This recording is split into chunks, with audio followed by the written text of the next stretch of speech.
अस्सलामु अलैकुम व रहमतुल्लाहि व बरकातुहू।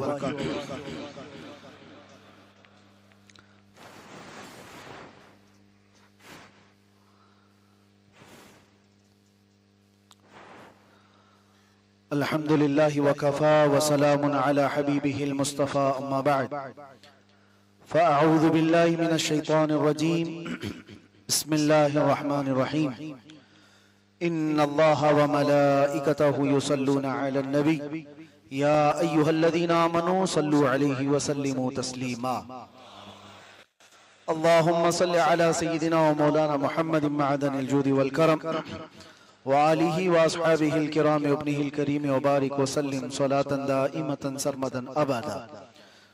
सबसे पहले आज की इस लैलतुल क़द्र की मुबारकबादी पेश करते हुए दुआ करता हूँ अल्लाह की बारगाह में कि मौला आज की रात हम सब के लिए खैर व बरकत वाली बनाए और मौला करीम आज की इस रात को हमारी मग़फ़िरत की रात बनाए। अगर ये रमज़ान हमारी ज़िंदगी का आखिरी रमज़ान हो तो मौला बग़ैर बख्शे हुए रमज़ान रुख़सत न फरमाए, और अगर अगला रमज़ान हमारी ज़िंदगी में लिखा हुआ हो तो मौला ईमान की सलामती के साथ फिर रमज़ान अता फरमाए। मेरे अजीज़ों, हम इंतज़ार करते थे रमज़ान आ रहा है, रमज़ान आ रहा है, अब रमज़ान रुख़सत हो रहा है। रमज़ान के इन मुक़द्दस साअतों को ख़त्म होने में चंद दिन या चंद शब बाकी रह गई और उसके बाद फिर हम नॉर्मल हो जाएंगे। और इबादतों का ये मौसम, खास तौर पर जो बंदा 2 रकात नमाज पढ़ने के लिए घबराता हो वो 20 रकात भी इस रमजान में खड़े होकर पढ़ लेता है। जहां एक सफा कुरान पढ़ने में आदमी को कशमकश होती है, वहां वो एक एक पारा या 1.5 पारा हाफिज कुरान से खड़े होकर के सुन लेता है। ये रमजान की बरकत है। और दूसरे मौसम में शायद फजर की नमाज की इतनी पाबंदी कोई करता हो जितना रमजानुल मुबारका में करता हो। ये भी अल्लाह ताला के इस माह मुबारका की बरकतें हैं। हम बिस्तरों पर जरूर होंगे सहरी करने के बाद, लेकिन फजर के लिए जितने लोग आते हैं या कहीं पढ़ करके भी सोते हैं, दूसरे दिनों में ये एहतमाम नहीं हो पाता जो रमजान में होता है। और खाने पीने में कौन सी कमी होती है, दिन भर भूखा रहने की एक बात है ये, वरना 11 महीने में जो नहीं खाते वो 1 महीने में हम खाते हैं। हर तरह की नेमतें रब ताला हमारे दस्तरखान पर अता करता है। आम दिनों में 1 फल या 2 फल खाते होंगे, यहाँ पर किस्म किस्म के फल हमारे दस्तरखानों पर होते हैं। और एक दिन की बात नहीं, हर दिन की बात है।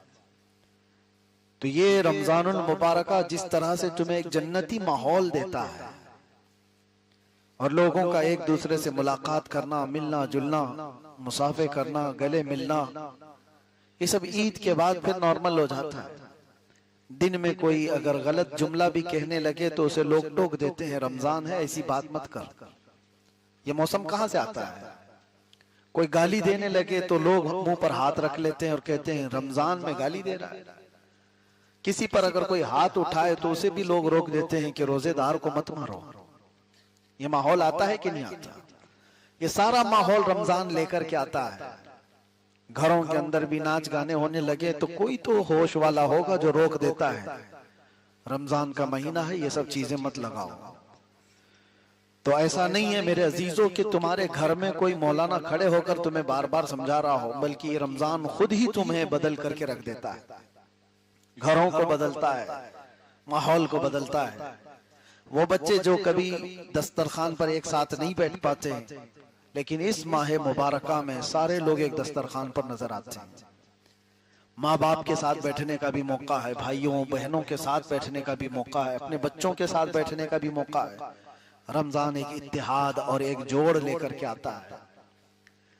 नमाजों का एहतमाम, और घर के अंदर भी औरतें रोजाना झगड़े फसादात जो होते रहते हैं, कुछ भी हो, कुछ खाने पकाने में, कुछ बनाने में औरतों की एक सुस्ती काइली की वजह से या मर्द की अलग अलग ख्वाहिशात की वजह से झगड़े होने लगते हैं। लेकिन हमने अक्सर तौर पर देखा रमजानुल मुबारका में औरतों की भी ये एहतमामात कि वो रोज नया बनाने में कभी उकताहट महसूस नहीं करती। रोजाना उन्हें इफ्तारी की तैयारी करनी है और सहरी की तैयारी करनी है। वो खुद से नई नई चीजें बनाने की कोशिश कर रही होती हैं। वहां कोई झगड़े फसादात नहीं, कोई शोहर डांट नहीं रहा है कि क्या रोज दाल चावल है। तो ये औरतों के अंदर भी माहौल लेकर के कौन आया? ये रमजान लेकर के आया। कुरान का पढ़ने का जितना रिवाज बन जाता है रमजान में, दूसरे दिनों में नहीं होता। और आम नौजवानों के सरों पर टोपी जितनी तेजी से आती है, इतना दूसरे दिनों में नहीं आती। और सारी तब्दीलियां हैं जो आप महसूस कर सकते हैं। अब मैं आपको एक चीज बताने चाहता हूं।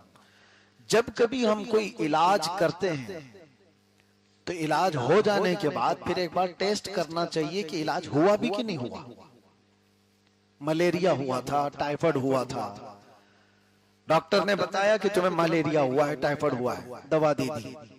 आपने कंटिन्यू 5 दिन दवा खाई, 7 दिन दवा खाई, और उसके बाद अच्छे भले लगने लगे, तो फिर आपको देखना भी तो चाहिए कि मलेरिया गया कि नहीं, टाइफाइड खत्म हुआ कि नहीं। तो क्या करेंगे? टेस्ट करेंगे। आप टेस्ट करवाएंगे, जाकर के ब्लड टेस्ट करो कि मेरे इसमें मलेरिया की कोई चीज पाई तो नहीं जा रही, टाइफाइड तो नहीं है। तो दोबारा टेस्ट करने पर पता चलता है कि जो गोलियां खाई थी वो असर करी है कि नहीं करी। ऐसी ही रमजान आया था तुम्हें परहेजगार बनाने के लिए। अल्लाह ने कुरान में फरमाया लअल्लकुम तत्तकून, रोजे फर्ज किए गए इसलिए कि तुम तकवे वाले हो जाओ। इलाज मुसलसल किया है रमजान में, अभी आखिरी अशरा है और उसमें भी चंद दिन बाकी है। अब ये टेस्ट भी करना चाहिए कि रमजान असर किया भी कि नहीं किया। जो इलाज पहले रोजे से हम पर हो रहा था, तरावी के जरिए, रोजे के जरिए, इफ्तार के जरिए, सहरी के जरिए, दुआओं के जरिए से, तो यह आखिरी अशरा खत्म होने को आया है। दवा सही लगी कि नहीं लगी? मेरे अजीजों, दवा का कसूर नहीं होता, जिस्म का कसूर होता है। कभी कभार कभी ऐसा होता है। तो आज ये टेस्ट करने का वक्त आ चुका कि हम पर जो रमजान का इलाज हो रहा था वो असर किया कि नहीं किया। मैं आपको बताता हूं टेस्ट कहां जाके कराओगे। दुनिया की कोई लैब नहीं है जो तुम्हारे रमजान का टेस्ट करके बता दे। ब्लड दे करके आओगे तो भी नहीं पता चलेगा। तुम्हारा टेस्ट कोई और नहीं लेगा। अल्लाह के नबी सल्लल्लाहु तआला अलैहि वसल्लम ने जो फरमाया उसका मफहूम बताता हूं। तुम्हारे मुताल्लिक सबसे बेहतरीन फैसला देने वाला तुम्हारा दिल है। यह दिल तुम्हें बताएगा कितने बदले हो, कितने नहीं बदले हो। दूसरे से छोड़ो। अक्सर ऐसा होता है कि दिल सच बोलता है लेकिन दिमाग उसको मानना नहीं चाहता। तुम झूठ बोल रहे हो, ये दिल को पता है। तुम चोरी कर रहे हो, ये दिल को पता है, लेकिन दिमाग उसको एक तरह से लिपा पोती करना चाहता है। नहीं, जो मैं कर रहा हूं वो सही है। इसी तरह से तुम्हारा इलाज हुआ कि नहीं हुआ ये दिल बताएगा। दिल से पूछो, ये साफ साफ बताएगा कि तुम्हारे अंदर तब्दीली कितनी आई है। अब उसकी कुछ अलामतें मैं आपको बताऊं। अब जाकर के देखो रमजान खत्म होने के करीब नमाजों में क्या मुझे लुत्फ मिल रहा है कि नहीं मिल रहा। क्या वही कैफियत तो नहीं कि इधर सलाम फेरा उधर में भागने की तबीयत कर रही है। मस्जिद में बैठने की तबीयत अब हो रही है कि नहीं हो रही है। कलाम पाक कुरान मुकद्दस उठाने की तबीयत चाहती है कि नहीं चाहती है। अगर नहीं चाहती अभी भी तबीयत और नमाजों में तुम्हारे खुशू खुजू नहीं आया तो फिर ये रमजान ने कुछ भी तुम पर असर नहीं किया। रमजान का कोई इलाज नहीं हुआ। तुम जैसे थे वैसे ही हो। और अगर तब्दीली आई है, आंखें बहने लग जाती हैं कुरान की तिलावत से, खौफे से, आखिरत के तसव्वुर से, दुनिया को छोड़कर कब्र में जाने के याद से, तो समझ लो कि रमजान ने तुम्हें मुत्तकी बनाया है। रमजान ने तुम्हारे दिल को बदला है। ख्वाहिशात अगर कम होने लग गई है, अल्लाह की याद ज्यादा तड़पाती है, तो समझो कि रमजान ने असर किया। वरना होगा ये कि वैसे के वैसे ही हो तो रमजान का कुछ असर नहीं हुआ, लेकिन इसमें रमजान तुम्हारा अपना कसूर है। जमीन अगर नरम हो तो बारिश का एक कतरा भी उससे सब्जे निकाल देता है, और डामर के रोड पर 10 साल भी बारिश बरसे तो वहां से कोई पौधा नहीं निकलता। कंक्रीट की सरजमीन पर पानी जितना भी डालो वहां से कोई पौधा नहीं निकलेगा, लेकिन मिट्टी की नरम जमीन पर एक बार भी बारिश बरस जाए तो वहां से कोंपल निकल जाते हैं। दिल अगर नरम नहीं था, जमीन अगर साफ नहीं थी, तो रमजान ऐसे 70 भी आ जाएं जिंदगी पर, तुम जैसे कि हो वैसे ही रहो। हाँ, दिल को बदल दिया, अल्लाह की याद में इसको तड़पाया, तो फिर देखना मेरे अजीजों, पूरे रमजान क्या एक रात ही बदलने के लिए काफी है। एक तरावी की शब तुम्हारे बदलने के लिए काफी है। अगर रमजान गुजरते हुए उसी हालत में फिर से चला गया तो ये अफसोस का मकाम है। हमें सब सोचना चाहिए, क्या मैं अब इस तरह के रमजान के जाने के बाद भी बदल नहीं सका तो फिर कब बदलूंगा? कब मेरे अंदर वो इस्लाह हाल की फिक्र आएगी? ये आखिरी रमजान का जो अशरा है, अल्लाह के नबी सल्लल्लाहु तआला अलैहि वसल्लम कसरत से इसमें गिरिया वजारी करते, रोते थे। उन्हें किस बात का रोना था? वो तो सैयदुल मासूमीन है, मालिके जन्नत है, वो जिसे चाहे जन्नत में लेकर जाए। लेकिन मेरे आका सल्लल्लाहु तआला अलैहि वसल्लम रमजान के रुखसत होते हुए रोते थे कि रमजान जितनी बहारें लेकर आया था और जितनी सारी नेमतें लेकर आया था, ये साथ लेकर चला जाता है। और इसीलिए मेरे आका ने हदीस में फरमाया, वो शख्स महरूम है जो रमजान को पाया और उसकी मगफिरत नहीं हुई।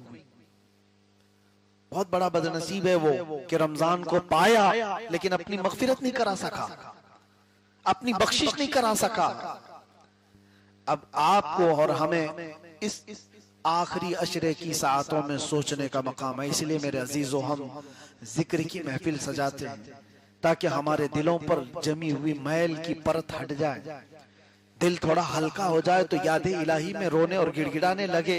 दिल नरम होगा तो जाते जाते रमजान अपनी बहारें इस पर छोड़ जाएगा। जिक्र की महफिल इसलिए सजाई जाती हैं।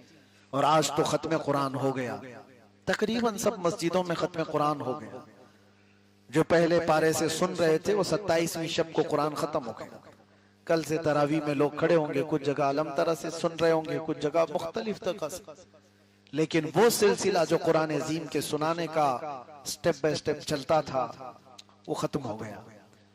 तो यही हमारे लिए फिक्र की बात है कि जो रोजाना तिलावत करना, आज 18 पारा सुना, कल 19वां पारा, फिर परसों 30वां पारा, इस तरह से ये जो कुरान सुनने का निजाम था ये हमसे रुखसत हुआ। तो मेरे अजीजों, ये खुद अपने आप में बहुत बड़ी नेमत जाने का है। तुम्हारे घर से अगर एक जनाजा उठा निकला तो क्या वो दोबारा आ सकता है? तुम्हें अफसोस होता है, मेरे वालिद चले गए, उनकी जिंदगी में मैं ये कर सकता था, उनकी जिंदगी में ये कर सकता था, यादें रह जाएंगी।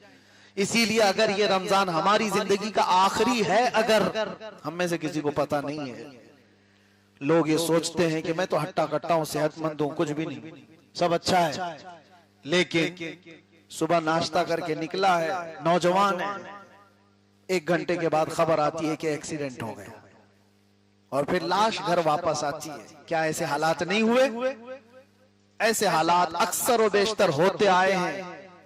इसीलिए मेरे अजीजों, ये तमाम हालात को नजर में रखते हुए कि रमजानुल मुबारक हमसे रुखसत हो रहा है, यही सोच करके आज इबादत करो कि ये मेरी जिंदगी का आखिरी रमजान है। दुरूद पाक पढ़ो। अल्लाहुम्मा सल्लि अला सय्यिदिना मुहम्मदिन मअदनिल जूदि वल करम व आलिहि व अस्हाबिहिल किराम व इब्निहिल करीम व बारिक व सल्लिम सलातन दाइमतन सरमदन अबदा। बारगाह रिसालत मुहम्मद सल्लल्लाहु तआला अलैहि वसल्लम में जितने नौजवान आए हैं, आज इंशाअल्लाह अज़ीज हम हाजिरी देंगे इंशाअल्लाह। बारगाह मुस्तफ़ा सल्लल्लाहु तआला अलैहि वसल्लम में हम पैदल चल करके या सवारी पर उड़ करके नहीं जा पा रहे, अगरचे हमारे हालात और असबाब नहीं है कि हम मदीने पहुंचे, लेकिन ये महफिल में इंशाअल्लाह तसव्वुर में बारगाह मुस्तफ़ा में पहुंचेंगे इंशाअल्लाह। और मेरा रब फरमाता है वलो अन्नहुम इज़ ज़लमू अनफुसहुम जाऊका फस्तगफरुल्लाह वस्तगफर लहुमुर रसूल लवजदुल्लाह तव्वाबर रहीमा। मोमिनीन जब अपनी जानों पर जुल्म कर लें तो ए रसूल वो आपके दरबार में आए। मोमिनीन जब अपनी जानों पर जुल्म करें तो ए रसूल वो आपके दरबार में आए। अगर आप उनकी सिफारिश करेंगे तो अल्लाह ताला को वो तौबा कबूल करने वाला पाएंगे। तो बात इतनी समझ करके चलो कि आज हमें बारगाह मुस्तफा में पहुंचना है। अगर हुजूर ने हमारी सिफारिश कर दी तो हमारी तौबा रब भी कबूल फरमाएगा। अजीज़ान गिराम वक़ार, हम सिर्फ अपनी जिंदगी के आखिरी दिनों में नहीं जी रहे हैं, बल्कि इस दुनिया के भी आखिरी दिनों में जी रहे हैं। क़यामत बहुत करीब है। अल्लाह के रसूल सल्लल्लाहु तआला अलैहि वसल्लम ने क्या फरमाया जानते हैं? अना वस्साअ, हुजूर फरमाते मैं और क़यामत ऐसे हैं। दो उंगलियां बता करके मेरे आका ने फरमाया मैं और क़यामत ऐसे इतने करीब हैं। अल्लाह के रसूल सल्लल्लाहु तआला अलैहि वसल्लम फरमाते हैं क़यामत इतनी करीब है और क़यामत की जितनी छोटी निशानियां थी सब हो गई, तकरीबन हो गई। हुजूर ने जो जो बयान फरमाया था वो निशानियां सब आ गई। बड़ी चंद निशानियां बाकी रह गई, वो भी बिल्कुल मुंह पर है, बिल्कुल करीब है। जो हालात आज दुनिया के बता रहे हैं इसमें बड़ी निशानियां बहुत जल्दी आने वाली। बड़ी निशानियों में क्या है? दज्जाल का जाहिर होना, याजूज माजूज का निकलना, इमाम मेहदी का ज़हूर, ईसा अलैहिस्सलाम का आसमानों से आना। और वो वक्त भी आएगा कि अचानक पूरे दुनिया में शोर मचेगा कि सूरज पश्चिम से निकल आएगा। सूरज कहां से निकलता है? पूरब से, ईस्ट से। और सूरज एक दिन वेस्ट से निकलेगा, आधा दिन उल्टा निकलेगा। और वो दिन फरमाया गया तौबा के कबूल होने का आखिरी दिन है। सूरज के पश्चिम से निकलने के बाद किसी की तौबा कबूल नहीं होगी और किसी का ईमान भी कबूल नहीं होगा। अगर कोई उसके बाद ईमान लाया तो ईमान भी कबूल नहीं। दाब्बतुल अर्द का निकलना पर होगा, जो पूरी दुनिया में घूमेगा। मुसलमान की पेशानी पर वो एक मोहर लगाएगा सुलेमान अलैहिस्सलाम की अंगूठी से, और काफिर की पेशानी पर वो मूसा अलैहिस्सलाम के असा से एक लकीर खींच देगा। सब फर्क हो जाएंगे, अलग अलग हो जाएंगे, पता चल जाएगा। लेकिन उससे पहले के जो हालात हैं, हुजूर पाक सल्लल्लाहु तआला अलैहि वसल्लम ने जो फरमाया मैं देख रहा हूं कयामत उस वक्त तक नहीं आएगी जब तक पूरी दुनिया में यहूदी और ईसाइयों की हुकूमत ना हो जाए। बिल वास्ता या बिला वास्ता, मक्का और मदीने को छोड़कर पूरी दुनिया पर ये काबिज हो जाएंगे। जो हालात बन रहे हैं, लोग अपने अपने मजे में जी रहे हैं, लेकिन हालात ये आएंगे। क्या पता हम जिस वक्त चल रहे हैं ये वो हालात हैं जब उनकी हुकूमत का होगा। लेकिन एक वक्त वो भी आएगा, मेरे आका सल्लल्लाहु अलैहि वसल्लम ने फरमाया फिर ये हुकूमतें खत्म होगी, इमाम मेहदी का ज़हूर होगा, तो पूरी कायनात में एक घर भी नहीं होगा जहां से ला इलाहा इल्लल्लाह की आवाज ना आती। पूरी दुनिया में एक घर भी बाकी नहीं रहेगा जहां इस्लाम ना होगा। हर घर से ईमान वाला और इस्लाम वाला, और फिरके भी नहीं होंगे, सब एक दीन पर होंगे, एक दीन पर, हक दीन पर कायम होंगे। पूरी दुनिया की बात कर रहा हूं। लेकिन मेरे अजीजों, अब ये नसीब की बात है, हम उस दौर में नहीं हैं, हम उससे पहले वाली निशानियों के दौर में। क्या पता हमारी जिंदगी के वो अय्याम आएंगे जब इमाम मेहदी का ज़हूर होगा, वो दिन भी हम देखेंगे जब गलबा इस्लाम का होगा, ईमान का होगा, नहीं पता। लेकिन अगर उससे पहले ही दुनिया से जाने वाले हैं तो ये बहुत खतरनाक है। अगर हम जल्दी दुनिया से जाने वाले हैं फितनों के दौर में, अल्लाह अकबर, डर है। किस चीज का डर है? हुजूर ने फरमाया सुबह मोमिन उठेगा लेकिन शाम तक काफिर हो जाएगा। ये फितनों के दौर में हुजूर ने फरमाया। और तस्बीह के दाने जिस तरह से तस्बीह टूट जाने के बाद गिर जाते हैं, हुजूर फरमाते मैं देख रहा हूं मेरी उम्मत में फितने इस तरह से होंगे जैसे तस्बीह के दाने, एक को संभालने जाएगा दूसरा निकल जाएगा, दूसरा पकड़ने जाएगा तीसरा निकल जाएगा। ये आज वही दौर है। एक फितना खत्म करने के लिए आप कोशिश करेंगे तो दूसरा और एक फितना आपके सामने नजर आएगा। एक फिरका अभी खत्म नहीं हुआ था कि दूसरा फिरका खड़ा हो जाएगा। ये वही दौर है। और हुजूर पाक सल्लल्लाहु ताला अलैहि वसल्लम की जो निशानियां की गई उसमें एक निशानी ये भी है जो अनकरीब आएगी। लोग मुसलमान को देखकर ऐसा ताना मारेंगे जैसे जिना करने वाले को ताना मारते हैं। कहते हैं सब दिखा दिखा के बोलेंगे ये देखो ये मुसलमान है। यानी मुसलमान बन करके रहना इतना सख्त हो जाएगा कि सारे लोग उसको उंगली दिखा दिखा करके ताना मारेंगे, जैसे चोर को आज ताना मारते हैं लोग। आज कोई बुरा आदमी हो तो लोग अपने मुंह छुपा ले या फिर उसकी तरफ इशारा करके बताते हैं ये देखो ये रेपिस्ट है, ये देखो ये जानी है। एक दौर वो होगा जो सच्चे मुसलमान को लोग इस तरह दिखा दिखा करके बोलेंगे, बाकी सब क्या होंगे, वो सब डूबे हुए लोग होंगे, वो सब गुमराह होंगे। इसीलिए तो एक अच्छा दिखेगा तो सारे लोग ताना मार रहे होंगे। वो दौर बहुत करीब है जो मैं महसूस कर रहा हूं। अच्छे लोगों की कमी इतनी ज्यादा है मेरे अजीजों, परखने पर आ जाए तो बहुत सारे लोग निकल जाएंगे। कितने लोग हलाल खाने वाले बाकी रह के पता ही नहीं। कितने लोग वो हैं जिनकी 5 वक्त की नमाजें वो गिनने में भी नहीं मिलेंगी। एक वक्त वो था इमाम आजम अबू हनीफा के दौर में मस्जिद का मुतवल्ली उसे बनाया जाता था जिसकी तहज्जुद ना छूटती हो। यहाँ तो ढूंढने जाओगे फजर और असर और जोहर का ठिकाना नहीं है, तहज्जुद कहां से। और उनके दौर में ये फरमाया गया था अब्दुल्ला इब्न मसूद के बारे में, उन्होंने उस वक्त कहा था कि जितने अहकाम तुम्हें बताए गए हैं उनमें से अगर तुम 10% भी छोड़ दोगे तो गुमराह हो जाओगे। अब्दुल्ला इब्न मसूद अपने शागिर्दों से कह रहे हैं उस जमाने में कि जितने अहकाम तुम्हें बताए गए 10% भी छोड़ दो तो गुमराह हो जाओगे। लेकिन एक बात याद रखो, कयामत के करीब इसी उम्मत पर एक वक्त ऐसा आएगा कि अगर ये 10% भी अमल कर ले जाएं तो अपने जमाने के मुत्तकी बनेंगे। ये वो दौर है, 10% पर भी अमल करना मुश्किल हो गया है नौजवानों को। अजीजा ने गिरामी वक़ार, हम अपनी जिंदगी के ही आखिरी अय्याम नहीं गुजार रहे, इस दुनिया के भी आखिरी अय्याम में आए हैं। हम इस दुनिया के भी आखिरी अय्याम में हैं और ये बहुत दूर की बात नहीं है। रमजान गुजर रहा है, मैंने अभी पिछली शब में ही कहा था या दूसरी जगह मैंने अभी बयान में कहा, मैं पढ़ रहा था रमजान की ये जो ताकरात है ना 21, 23, 25, 27, 29 ये 5 ताकरात, इन्हीं में से एक ताकरात होगी 23वीं या 25वीं। फरमाया गया इसी रात को इमाम मेहदी का ज़हूर हो जाएगा। मक्का मुकर्रमा में सारी दुनिया हिजरत करके यानी बड़े बड़े अबदाल अख्ताब औलिया मक्का में तवाफ कर रहे होंगे। हालात इतने सख्त हो चुके होंगे कि जंग व जिदाल का मैदान ऐसा कायम होगा कि कत्ल इतना ज्यादा होगा कि लोग कत्ल को हल्के में लेने लगे। क्या वो दौर नहीं है आज? कत्ल को लोग हल्के में लेने लगे। पहले एक किसी की मौत की खबर होती तो सब जगह फैलती थी, अरे फलां इंतकाल कर गया, फलां मर गया। अभी कोई फर्क नहीं पड़ता। फिलिस्तीन में 70,000 लोग मारे गए। किसी के जीने पर कुछ फर्क पड़ा? किसी के ऐश पर कुछ फर्क पड़ा? मौत को हल्के में लेनी शुरू कर देगी उम्मत। हुजूर पाक सल्लल्लाहु ताला अलैहि वसल्लम ने फरमाया एक दौर इन पर वो आएगा कि अगर किसी एक बाप के 100 बच्चे होंगे तो 99 मर जाएंगे, एक जिंदा रहेगा। कत्ल हो जाएंगे इतने, और किसी को कुछ फर्क नहीं पड़ रहा है। आज जो आप हालात देख रहे हैं, मैं इससे कबल भी कहा, आज फिर दोहराता हूं, ये जो मिडिल ईस्ट की जंग को आप देख रहे हैं, ये अचानक तेल और डीजल की जंग नहीं है।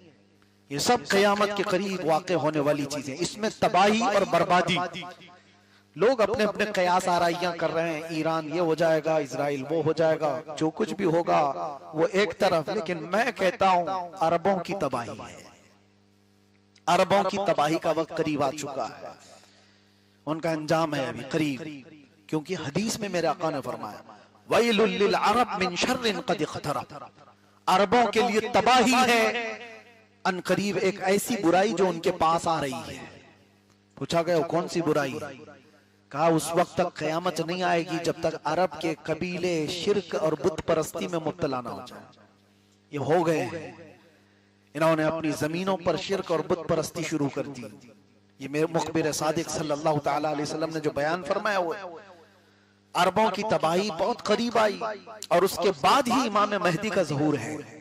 ये जो आपको मैं हालात बता रहा हूं, पूरी दुनिया इतनी परेशान होगी कि लोगों की जानें बहुत कसरत से जा रही होंगी, तो लोग गिड़गिड़ा कर दुआ कर रहे होंगे कि मौला इमाम महदी को जाहिर कर दे, इमाम महदी को जाहिर कर दे। और रमजान का महीना होगा, लोग उम्रे पर होंगे और लोग वहां पर तवाफ में मकबूल होंगे।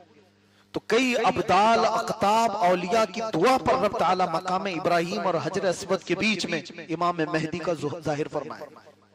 इमाम महदी कोई आसमान से आने वाले नहीं, वो जमीन के किसी सुराख से निकल करके आने वाले नहीं, बल्कि मेरे आका ने फरमाया महदी जो पैदा होंगे वो मदीने में होंगे और उनके बाप का नाम भी हुजूर के बाप के नाम पर होगा। महदी का नाम मोहम्मद होगा, उनके बाप का नाम भी अब्दुल्ला होगा। हुजूर पाक सल्लल्लाहु अलैहि वसल्लम ने ये सारी निशानियां बताई। मैं क्यों जिक्र कर रहा हूं इमाम महदी का?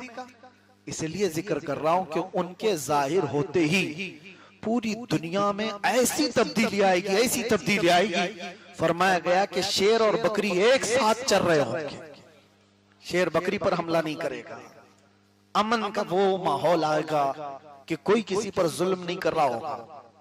इसीलिए मैं जिक्र कर रहा हूं, काश हमारी उम्रें ऐसी हों कि इमाम महदी के ज़हूर पर हम जिंदा रहे, वरना उससे पहले जाने वाले हैं तो हमारा कोई ठिकाना नहीं, कोई भरोसा नहीं किस हाल में दुनिया से जाने वाले हैं। हुजूर पाक सल्लल्लाहु तआला अलैहि वसल्लम फरमाते हैं, तुम कब्रिस्तान के पास से गुजरोगे, कब्रों वालों को देख करके तुम ये तमन्ना करोगे काश इसकी जगह मैं सोया होता तो ज्यादा अच्छा होता, इसलिए कि वो फितनों से महफूज चला गया। आज के दौर में जो फितने हैं वो नहीं देख रहा है, वो देखा भी नहीं।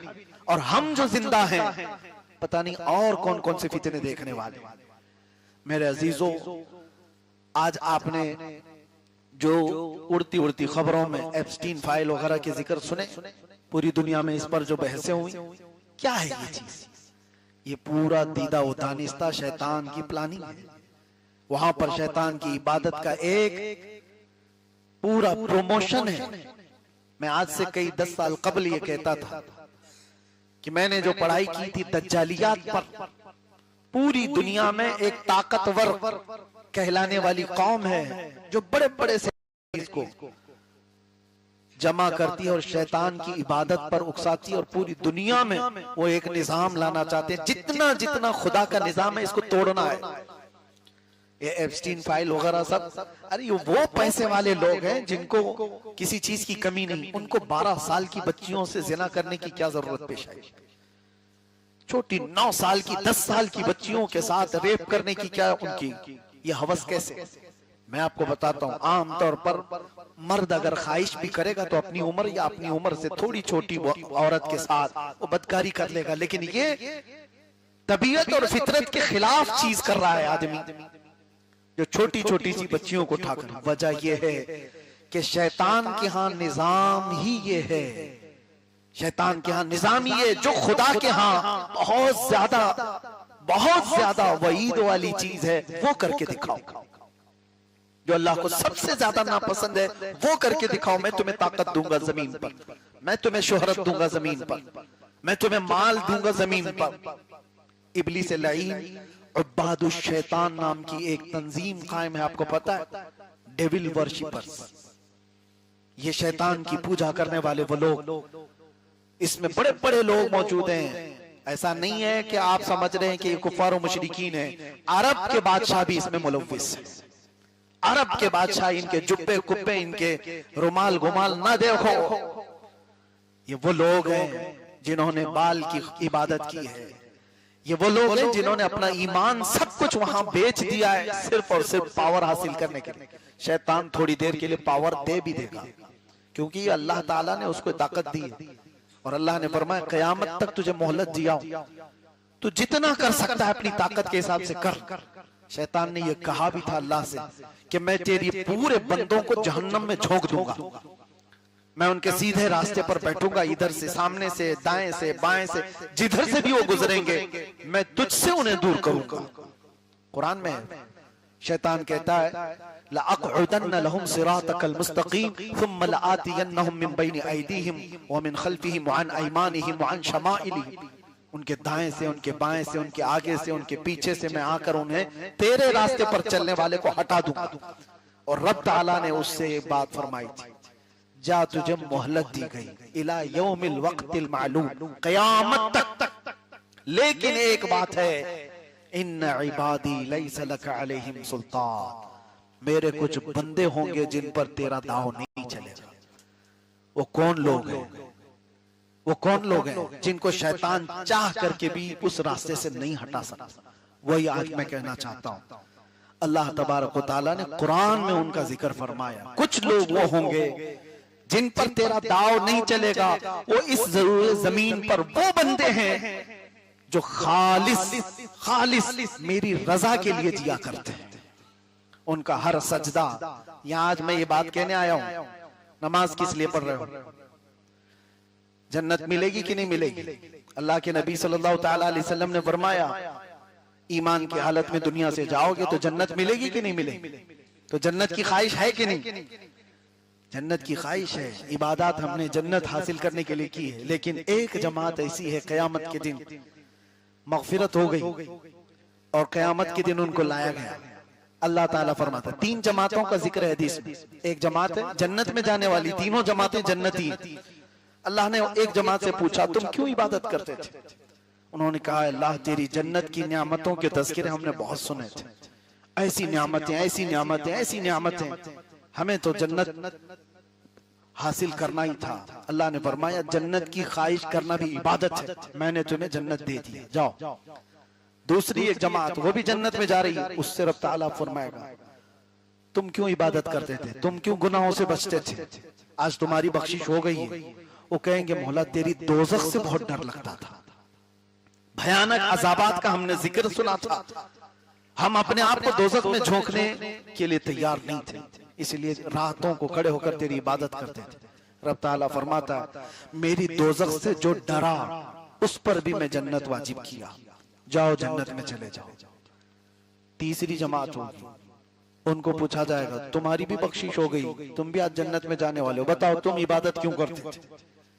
वो कहते, मौला वो दोनों जमातें जो गई हम वैसे नहीं थे, हमको न जन्नत में जाने की ख्वाहिश थी न जहन्नम का कोई तस्करा, हम तो खालिस तेरी रजा के लिए इबादत करते थे।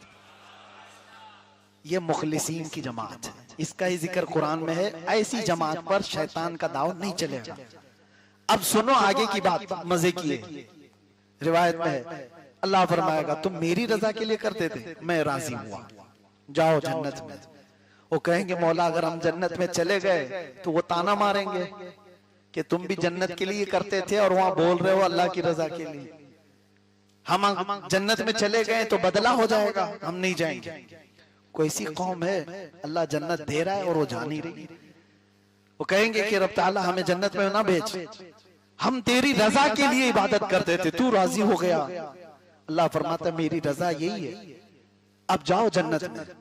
वो अड़े रहेंगे। रिवायत में मिलता है कि अल्लाह फरिश्तों को हुक्म देगा कि इनके हाथों और पैरों में बेड़ियां बांधो और इनको खींचकर जन्नत में ले जाओ।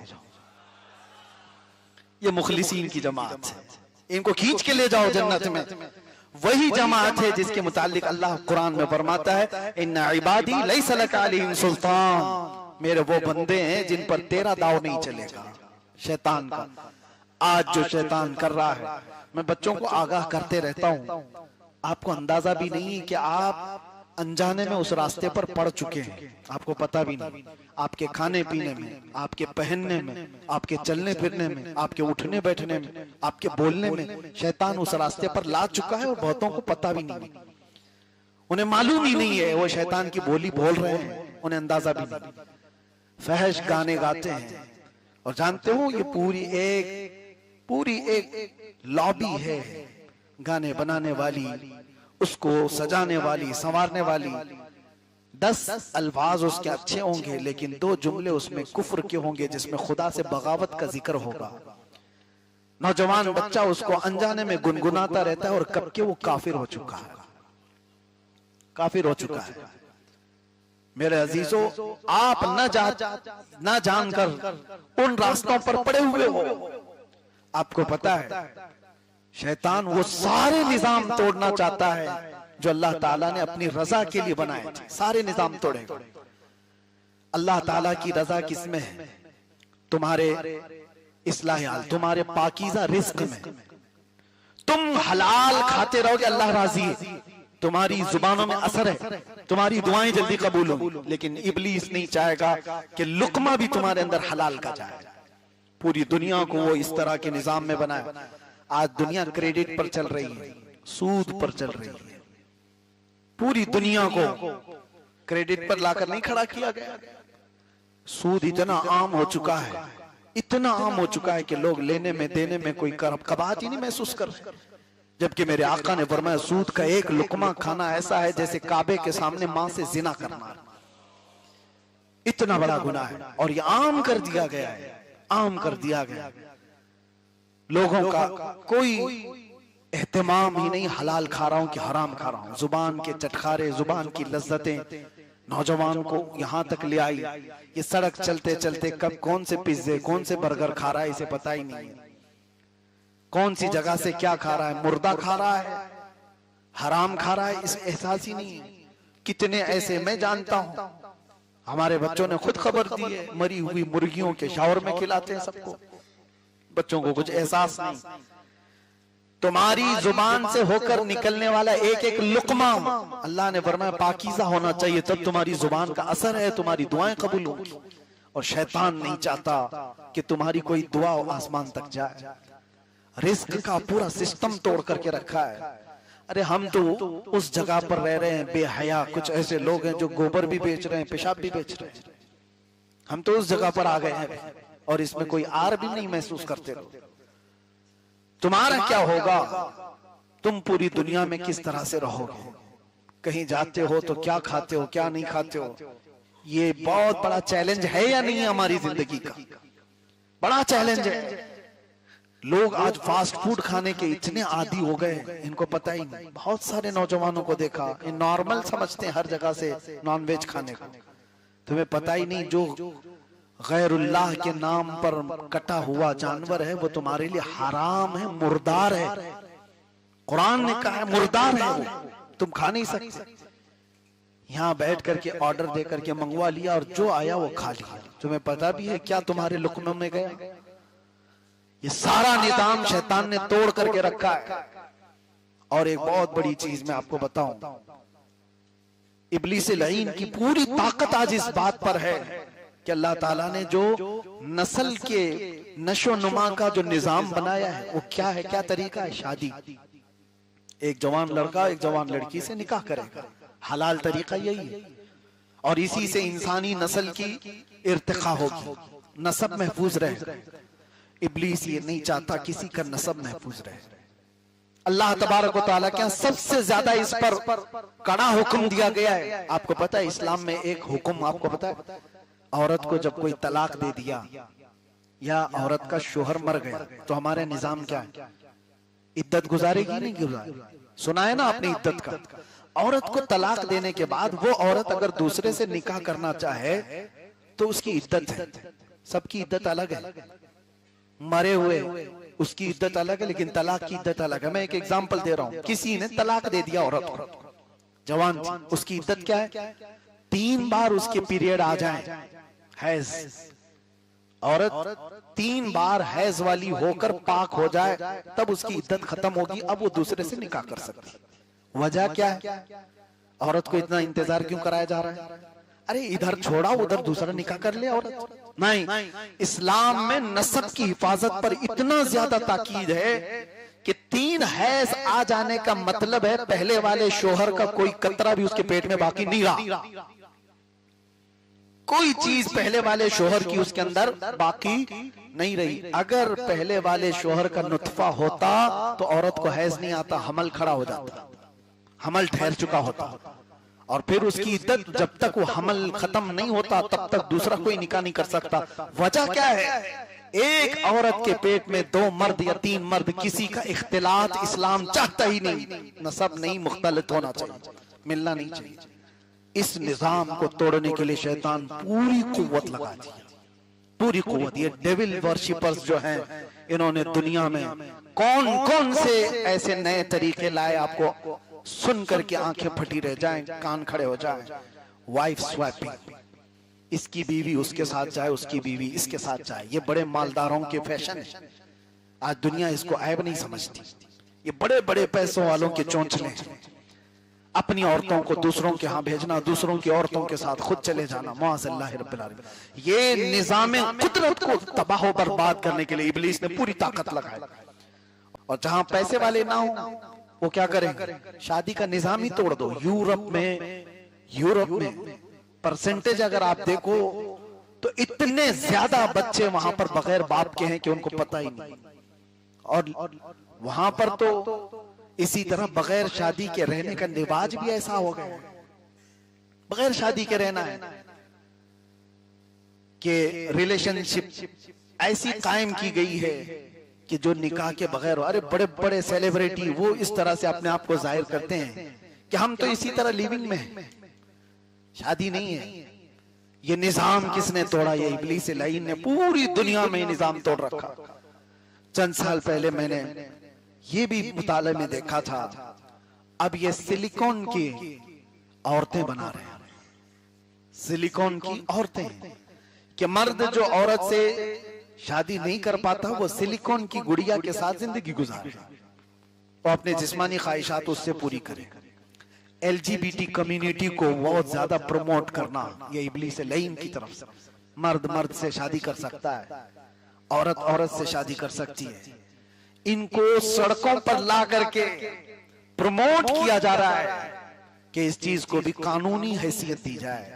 अरे हमारे पार्लियामेंट में भी बहस चल रही है, हमारे यहाँ हुकूमतें भी इस बात पर अब सोचो विचार कर रही है। हैरत की बात है, ये निजाम कुदरत को तोड़ने के सारे मंसूबे। मैं आपको आगाह कर रहा हूं, जिस दौर में तुम जी रहे हो इब्लीस लाइन बड़े बड़े ताकतवरों के साथ खेल रहा है। छोटे मोटे लोग ऐसे ही बहक जाएंगे। अगर तुम्हारी नजर में पैसा कामयाबी है, अगर तुम्हारे नजर में बड़ा मनसब कामयाबी है, लिख करके रख लो, 2 दिन के अंदर तुम गुमराह हो जाओगे। और अगर तुम्हारे नजदीक पैसा हासिल करना और बड़ा मनसब हासिल करना कामयाबी नहीं है, तो दुनिया की सारी ताकतें मिलकर के तुम्हें सालों में भी गुमराह नहीं कर सकती। बस नजर में एक बात रहे, कामयाबी उसको कहते हैं कि मेरा रसूल एक बार मेरी तरफ देख ले। कामयाबी इसको कहते हैं कि मेरे नबी सल्लल्लाहु तआला अलैहि वसल्लम कभी ख्वाब में तशरीफ लाए और कह दे तू मेरा मलंग है।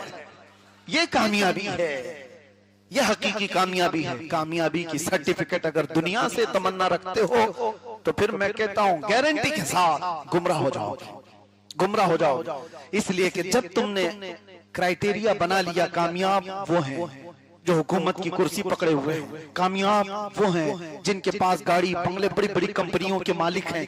तो अगर तुमने यही क्राइटेरिया बनाया है कामयाबी का, तो फिर देखो वो एप्स्टीन फाइल में कोई गरीब नहीं है, वो सारे बड़े बड़े मालदार हैं, हुकूमतों की कुर्सियों को थामे हुए लोग हैं, मल्टीनेशनल कंपनियों के ओनर्स हैं, उसके अंदर बड़ी बड़ी कंपनियों को चलाने वाले लोग। तुम्हारे अंदर कामयाबी का क्राइटेरिया यही रहा तो फिर तुम भी उन्हीं की तरह करने को आसान समझोगे कि इस रास्ते से बहुत जल्दी आ जाएगी। बोहेमिया वर्चुअल नाम से कैलिफोर्निया अमेरिका में कुछ ऐसी पार्टीज की जाती है। एक ये भी एक अलग तंजीम है, उसके अंदर उस पार्टी के अंदर किसी इंसान को कत्ल करके उसका खून वहां पर बलि चढ़ाया जाता है और इंसान का पखाना खाया जाता है। मुआज़ल्लाह रब्बिल आलमीन, हर वो गंदी चीज की जाती है शैतान को राजी करने के लिए। और हैरत की बात मैं आपको बताऊं, ये चीज कोई गिरे पड़े हुए लोग नहीं करते, रास्ता चलने वाले लोग नहीं करते। ये जो पार्टी होती है इसमें सेलेक्टेड बड़ी बड़ी कंट्रीज के लोग होते हैं, बड़े बड़े सेलिब्रिटी हुआ करते हैं, वो नंगे उस वक्त होते हैं, उनसे जो ऑर्डर वहां पर किया जाए वो सब करते हैं। मेरी ये बातें रिकॉर्ड हो रही है, मुझे पता है। इसके खिलाफ बोलना भी आज के जमाने में बहुत सख्त है, उलमा इससे बोलने से भी कतराए। लेकिन मेरे अजीजों, मैं उम्मत को देख रहा हूं इन हालात की तरफ, कहीं ये हल्के में ना समझ लें। इसीलिए एक शेर में बार बार पढ़ता हूं, जगह जगह के थक चुके हैं तुम्हें ये हंगामे, नशाते लज्जते ख्वाबे गिरा बदल डालो, गलत रवि से मनाजिल का बहुत बढ़ता है, मुसाफिरों रविशे कारवां बदल डालो। उठो वगरना हश्र न होगा फिर कभी, दौड़ो के जमाना चाल अपनी चल गया, आज की इस शब में मेरा पैगाम सिर्फ ये है, वही महफूज रहेगा इस दुनिया में, वही महफूज रहेगा गारंटी के साथ जो इस बात पर अमल करेगा। किस बात पर? उन्हें जाना, उन्हें माना, उन्हें जाना, उन्हें माना, न रखा गैर से काम, लिल्लाहिल हम्द में दुनिया से। हाँ, वो गारंटी के साथ मुसलमान हालत में जाएगा। एक ही है रास्ता, उन्हें जाना, उन्हें माना। हुजूर की बारगाह में अपने आप को सुपुर्द कर दो और ये तसव्वुर में लेकर के आओ, मेरा जीना मरना सब कुछ नबी की रजा के मुताबिक हो। कामयाबी उसी वक्त है जब उनके कदमों पर आकर अपनी ख्वाहिशें कुर्बान करो, अपनी ख्वाहिशों को वहां पर कुर्बान करो, फिर देखना कि तुम्हारी जिंदगियां किस तरह उरूज में आती हैं। आज अगर तुम बदल गए तो कल दुनिया बदलने वाली है, कल बदलने वाली है। हमारी बातों को बहुत सीरियस इसीलिए लिया जाता है। मैं छत्तीसगढ़ में एक प्रोग्राम में था, वहां पर जलसे से निकल करके आने के बाद डिपार्टमेंट के बहुत सारे लोग थे, खुफिया लिबास में ही थे, मुलाकात किए और उन्होंने बताया हम इस डिपार्टमेंट से, हम इससे हैं, फलां से फलां। मैंने सुना भी नहीं था। मैं उनसे पूछा कि साहब ये हर जलसे में आप लोग क्यों इतनी निगरानी करते हो हमारी?